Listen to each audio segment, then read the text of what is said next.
Le Grand Matin Sud Radio, la vérité en face, Jean-François Achilly. Alors, justice efficace ou justice expéditive, c'est la question qui est posée ce matin. Les avocats se mobilisent ce lundi dans toute la France à l'appel du barreau de Paris, de la conférence des bâtonniers, contre le très controversé projet de loi sur la justice criminelle. On appelle ça déjà la loi Darmanin, façon raccourcie, qui doit être votée au Sénat. Objet de la colère, l'instauration d'un plaidé coupable pour les crimes. Nous allons savoir de quoi il en retourne. Alors, c'est une mesure phare qui vise à désengorger les tribunaux. Bonne ou mauvaise idée? Bonjour à vous, maître Julie Couturier. Bonjour Jean-François. Avocate, présidente du Conseil national des barreaux. J'imagine que cette loi Darmanin n'a pas forcément votre faveur, hein? Elle n'a clairement pas notre faveur. Vous y êtes opposé? Oui, nous y sommes opposés en effet, et la profession est unie sur ce point. Vous avez cité opportunément le barreau de Paris, la conférence des bâtonniers et donc le Conseil national des barreaux que j'ai l'honneur de présider et qui est l'instance de représentation des avocats en France. Donc oui. Il y a 164 barreaux. Alors 164 barreaux, 79 000 avocats surtout, oui. En France aujourd'hui. Alors qu'est-ce que vous reprochez à ce plaidé qui permettrait de plaider coupable, qui permettrait d'accélérer les procédures? Alors allons-y. On lui reproche d'être peut-être une mauvaise solution à un constat qu'on peut partager. Le constat qu'on peut partager, c'est qu'en effet, le nombre de dossiers criminels est très important aujourd'hui et que... Combien sont en souffrance? 6 000 à peu près. Ah oui. Et c'est vrai que ça a beaucoup augmenté ces dernières années. J'allais dire pour de bonnes raisons, si l'on peut dire, puisque c'est aussi les conséquences de l'explosion du mouvement MeToo qui fait que la parole s'est libérée et que même si, hélas, on est encore très très loin du compte sur la prise en compte des plaintes des victimes de violences sexuelles et sexistes, il n'en reste pas moins que vous la prise... une multiplication d'affaires VSS depuis l'avènement de MeToo. Absolument. Ouais. Devant les juridictions criminelles, ce sont 2/3 des contentieux qui sont des infractions de nature sexuelle. Donc, encore une fois, on est très loin du compte, puisqu'il y a encore énormément de violences qui ne sont pas prises en considération par la justice, mais pour autant, malgré tout, l'institution judiciaire progresse dans cette prise en charge, et heureusement. Et c'est ça qui fait qu'aujourd'hui, le nombre de dossiers criminels a beaucoup augmenté. Oui, il y a aussi, évidemment, oui, il y a pas que ça, il y a aussi le narcotrafic, oui. Mais il y a aussi ça, voilà. Oui, Julie Couturier, donc le narcotrafic, effectivement, également. L'idée, ce serait que, au fond, le procureur puisse négocier directement avec l'avocat de l'accusé, en fait. Oui. Alors, de l'accusé, mais encore une fois, la question, c'est celle de la nature des infractions. Parce qu'on nous oppose souvent que nous étions aussi opposés à la CRPC quand elle est advenue en 2004. La CRPC, c'est la comparution sur reconnaissance préalable de culpabilité, qui permet, en effet, qu'en matière délictuelle, c'est-à-dire des infractions de moindre gravité, et la plupart du temps, d'ailleurs, plutôt des atteintes aux biens, on puisse, en effet, négocier la peine. Mais là, on est sur des affaires criminelles, c'est-à-dire les infractions les plus graves, c'est-à-dire les sanctions les plus lourdes, qui nécessitent, à notre sens, un procès public. Parce que c'est aussi ce que la justice donne à voir aux citoyens, avec un rôle de l'oralité et de la parole aussi bien de l'accusé de la victime qui doit pouvoir se déployer. Alors 0826 300 300, vous nous appelez pour témoigner éventuellement, parce que ce sujet nous concerne très largement. Là-dessus, Julie Couturier, quand vous dites ça dépend des affaires, est-ce à dire que pour certaines affaires, vous trouveriez peut-être la procédure intéressante? C'est très difficile de généraliser. Encore une fois, nous, on est très attachés à l'oralité, c'est-à-dire à la nécessité d'un échange contradictoire. Pour les victimes. Mais pour les accusés aussi. C'est-à-dire que la question, c'est celui aussi du sens de la peine. Ce que je veux dire, c'est que cette publicité, cette confrontation dans le cadre d'un procès public, avec un certain nombre de témoins qui peuvent s'exprimer, etc., c'est aussi une façon pour l'accusé de prendre conscience des conséquences de son acte et de donner un sens à la peine qui lui sera, le cas échéant, une sorte de pédagogie, en fait. Absolument. Oui. Jean-Pierre, vous nous appelez de Marseille. Vous voulez intervenir dans ce débat ce matin? Bonjour Jean-Pierre. Oui, bonjour Jean-François. Bonne ou mauvaise idée selon vous? Bonjour monsieur. je crois que c'est une excellente idée. J'ai une vision peut-être trop fonctionnelle et pragmatique, mais je crois que face à l'embouteillage qui existe devant les tribunaux, les cours de justice, le fait qu'il y ait le même nombre de juges depuis à peu près 200 ans en France, et qu'il y a quand même 3 fois plus de population et donc beaucoup plus d'affaires. Il faut trouver des solutions. Lorsqu'on a toutes les évidences, pour un mot anglais ou franglais, et ou toutes les preuves, on pourrait proposer à des personnes dont on sait pertinemment qu'elles sont coupables, un plaidé coupable, justement, pour alléger le travail de la justice, avoir une justice plus rapide et éviter éventuellement que certaines personnes en détention provisoire, alors qu'elles sont parfaitement innocentes, puissent être jugées, elles, plus rapidement aussi, et être dégagées de toute fonction plus rapidement aussi. Voilà, vous êtes de la partie, Jean-Pierre ? Vous êtes de la partie ? Vous êtes de la partie, Jean-Pierre ? Je ne suis pas de la partie, non. J'ai on va dire historiquement une formation de juriste, donc j'ai une certaine vision. Et j'ai beaucoup d'amis avocats aussi. D'accord. Julie Couturier, que répondez-vous à notre Jean-Pierre qui pense que c'est une bonne idée quand même malgré tout Je pense qu'on a un point de convergence avec Jean-Pierre. C'est le fait que nous payons tous aujourd'hui collectivement 40 ans d'abandon de l'institution judiciaire. Et ce à quoi fait référence Jean-Pierre, c'est au nombre de magistrats, de greffiers, de personnel de justice.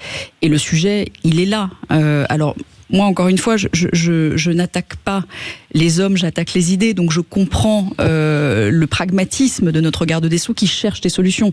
Je le comprends. Simplement, je pense que celle-ci n'est en effet pas la bonne. C'est-à-dire que même si c'est dans la volonté louable, encore une fois, de désengorger la justice, il n'en reste pas moins que ce n'est pas au mépris, si je puis dire, des principes fondamentaux du procès pénal que ça doit se faire. Jean-Pierre, là-dessus, puis-je intervenir ? Oui.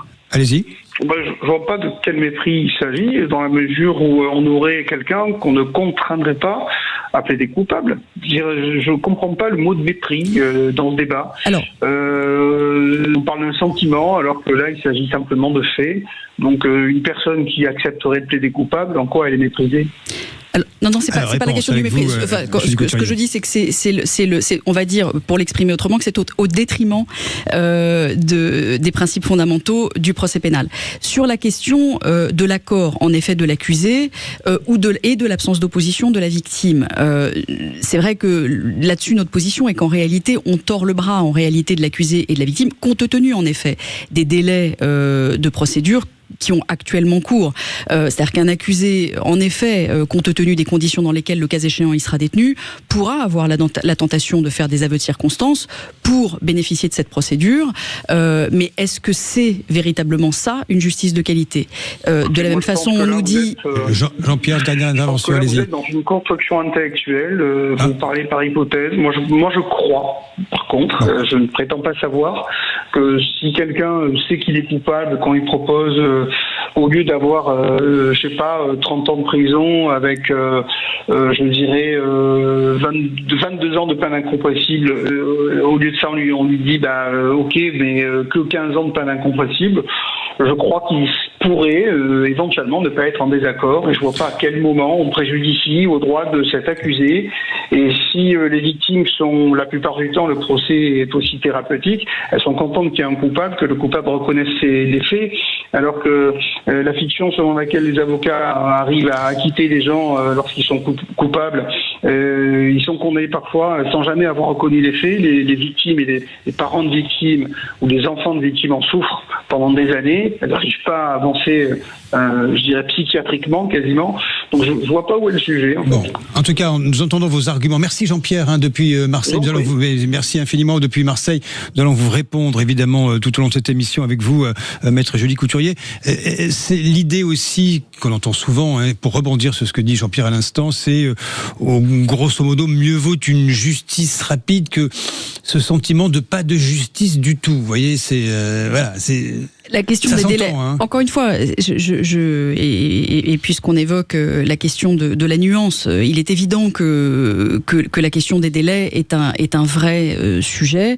Maintenant, je pense aussi que, parce qu'on nous parle aussi beaucoup de respect des victimes, et c'est vrai que le storytelling, c'est que c'est une loi qui vise justement à respecter les victimes dès lors qu'elles peuvent s'opposer à la mise en œuvre de cette procédure de jugement sur crime reconnu.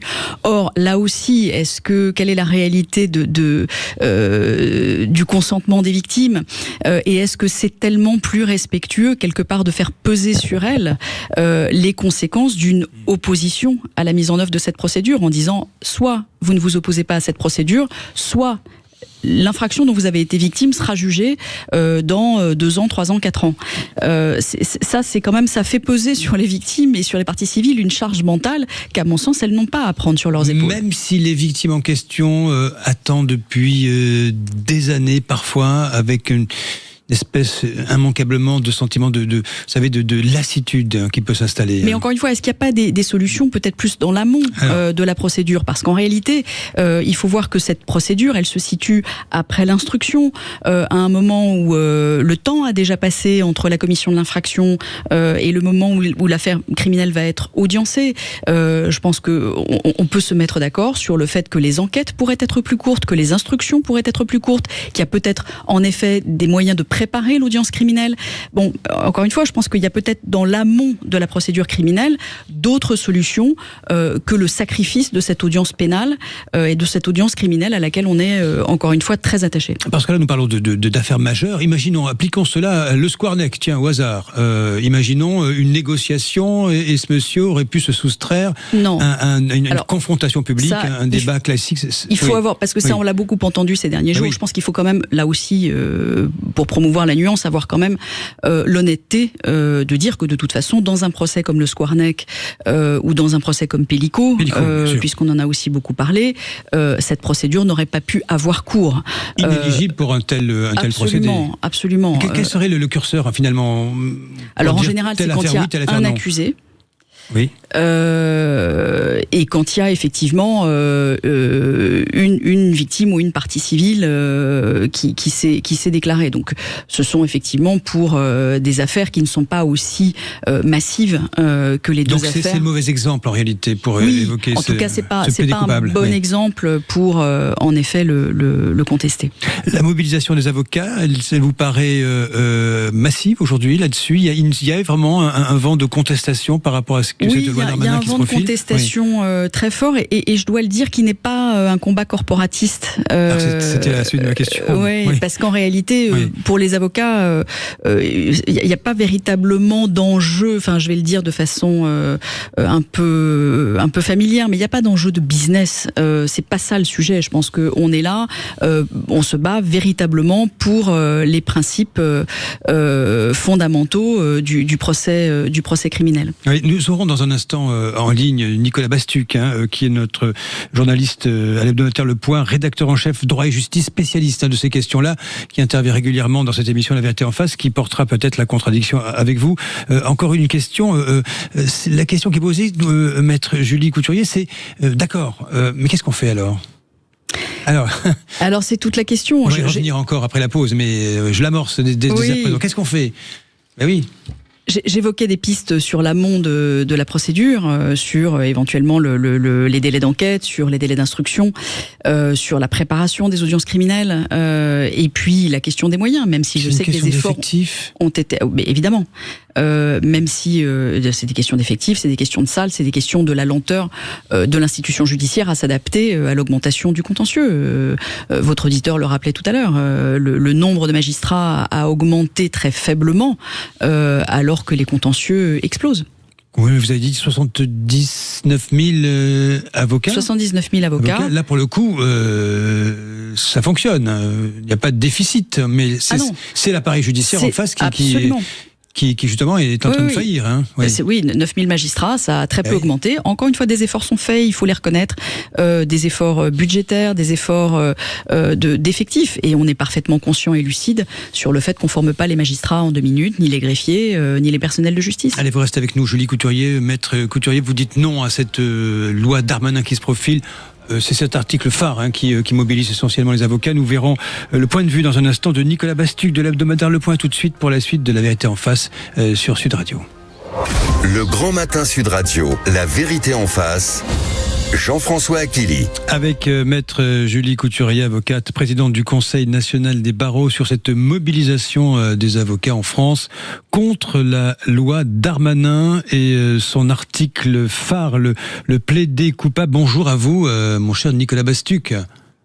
Bonjour Jean-François, bonjour à tous. Journaliste au Point, l'hebdomadaire, rédacteur en chef droit et justice, vous êtes un fin connaisseur en la matière. Vous en pensez quoi, Nicolas Bastuc, de ce débat-là? Faut-il aller vers le vœu de Gérald Darmanin, simplifier le système, ou alors on s'en tient à ce qui existe déjà au regard de ce que pourraient en attendre les victimes? Alors, vous savez, dans ce monde de fake news et de mirage de la communication, je suis toujours attentif à la manière dont on nomme les choses. Et je dois dire que là, je ne suis pas très rassuré, pour deux raisons. D'abord, le projet s'appelle « Projet de loi sur la justice criminelle et le respect des victimes ».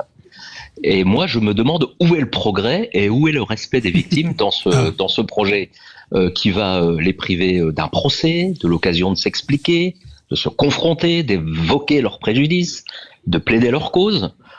Alors certes, on aura besoin de leur accord pour en passer par le plaider coupable.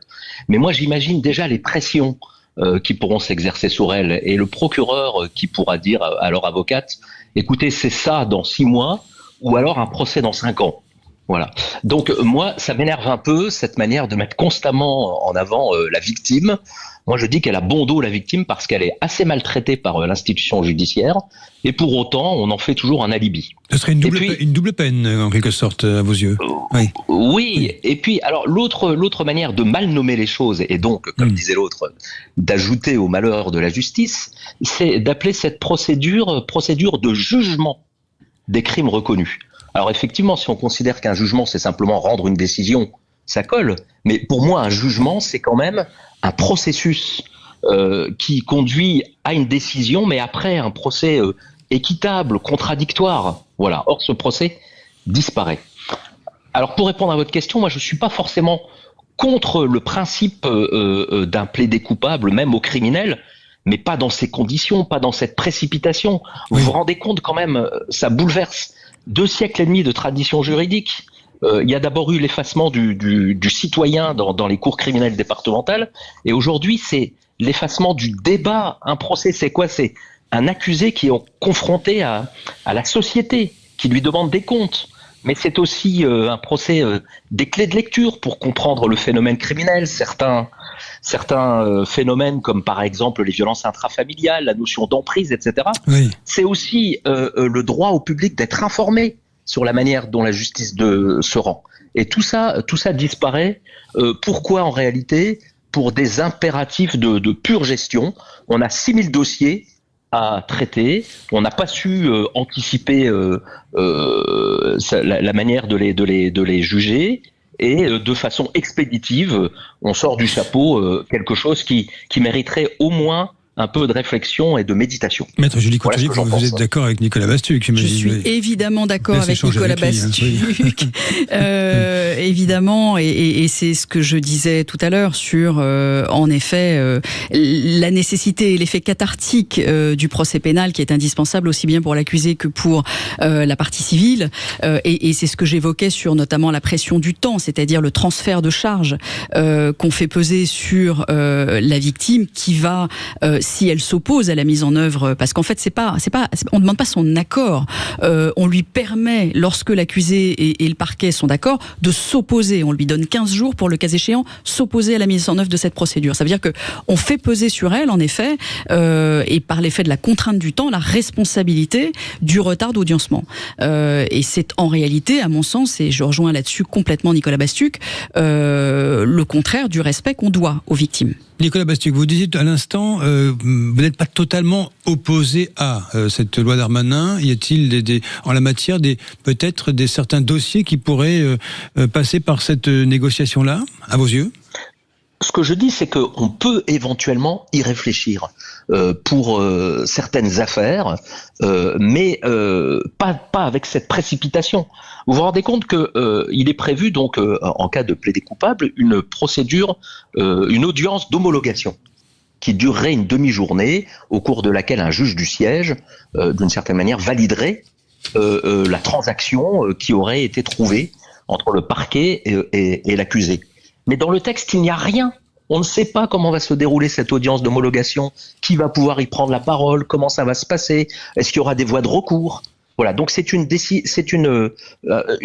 proposition de loi, un projet de loi plutôt qui a été vraiment mené dans la précipitation, parce que M. Darmanin, qui a un agenda politique, veut par tous les moyens résorber une partie de son stock. Ben moi, je dis que la justice, ça n'est pas la grande distribution, on ne gère pas des stocks, la justice, c'est quelque chose de sérieux et d'important. Alors, ce qui me choque aussi, c'est le champ d'application de cette loi. Vous vous rendez compte quand même qu'un assassinat d'enfant, des actes de torture et de barbarie, une prise d'otage ou un enlèvement et une séquestration pourront passer comme ça par le plaidé coupable. Alors bon, M. Darmanin a quand même pris soin d'écarter les crimes contre l'humanité, tant mieux. Et le terrorisme. Klaus Barbie n'aurait pas pu être jugé de cette manière.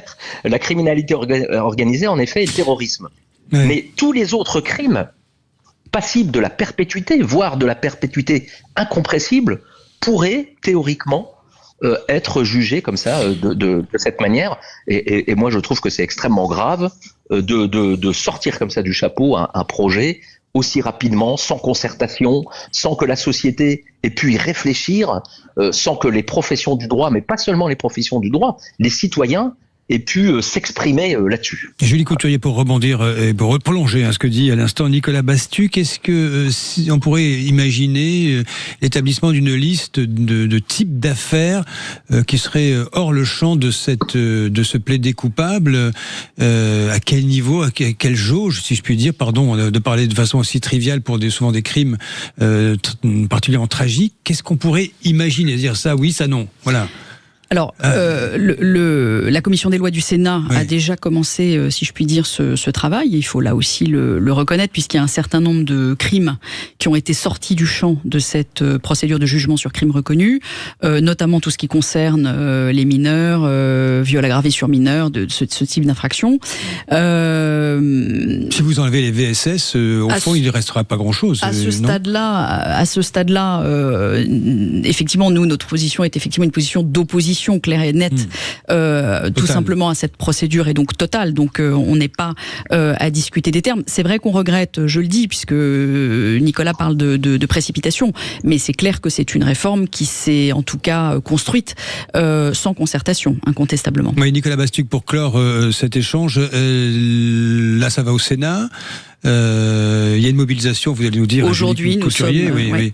Où est-ce qu'on va avec ce texte, selon vous, Nicolas Bastuc, vous qui êtes rompu à ce type de débat parlementaire? Écoutez, je pense que le ministre, qui encore une fois est un peu obnubilé par son agenda politique, n'avait pas vu venir ce mouvement de contestation, et donc je crois qu'aujourd'hui sa volonté c'est d'éteindre l'incendie qu'il a lui-même allumé. Voilà. Alors je ne sais pas, effectivement le texte va sans doute être adouci. C'est un petit peu dommage de commencer la concertation au moment où la loi est présentée au Sénat. Moi, pour conclure, ce que je voulais dire, c'est que je ne vois pas où est le progrès, ni où est la qualité judiciaire dans ce projet de loi, et j'aurais préféré à la limite que Gérald Darmanin soit plus franc et nous dise: écoutez, on a un gros souci, on a 6000 dossiers sur les bras en souffrance, trouvons une solution pour régler ce problème, mais ne bouleversons pas toute notre tradition juridique de manière aussi précipitée. Merci à vous, Nicolas Bastuc, de l'hebdomadaire Le Point. Maître Julie Couturier, conclusion également. Vous pensez que ce texte va au fond être un petit peu mis en stop ? Nous le souhaitons de tout cœur. Je ne suis pas certaine pour autant que le ministre reculera. On verra ce que donne la discussion du texte au Sénat, mais je pense très sincèrement que le combat qui est mené par les avocats, mais pas que par les avocats, il faut quand même le dire. Vous avez l'impression d'être entendu par les parlementaires? Alors, on est entendu par un certain nombre de parlementaires. On est aussi rejoint, il faut le dire, par les associations de victimes, par les associations notamment féministes, qui ne sont pas dupes de cet affichage qui consiste à dire qu'effectivement c'est respectueux des victimes. Donc les associations nous rejoignent, un certain nombre de magistrats nous rejoignent également. Voilà, 13h30, placé de Montrestan aujourd'hui, les avocats français seront au combat. Maître Julie Couturier, avocate, présidente du Conseil national des barreaux, merci d'avoir participé à cette vérité en face. Bonjour à vous, Valérie Expert. Bonjour, cher Jean-François. Mettez-vous d'accord lundi matin. On va essayer de se mettre d'accord. On va parler des élections en Hongrie, entre autres. On va évoquer également ce 15 de France féminin qui a 44 ans après récupéré le coq sur son maillot. Ces femmes qui n'existaient pas il y a 44 ans, c'est-à-dire que la Fédération française de rugby ne reconnaissait pas le rugby féminin et donc ça a été réparé ce week-end. On a plein d'autres sujets, on va parler de la violence à l'école avec ce qui s'est passé à Montpellier, avec le témoignage très très fort de cet enseignant. Bref, beaucoup de sujets avec vous, à tout de suite. Bonne émission.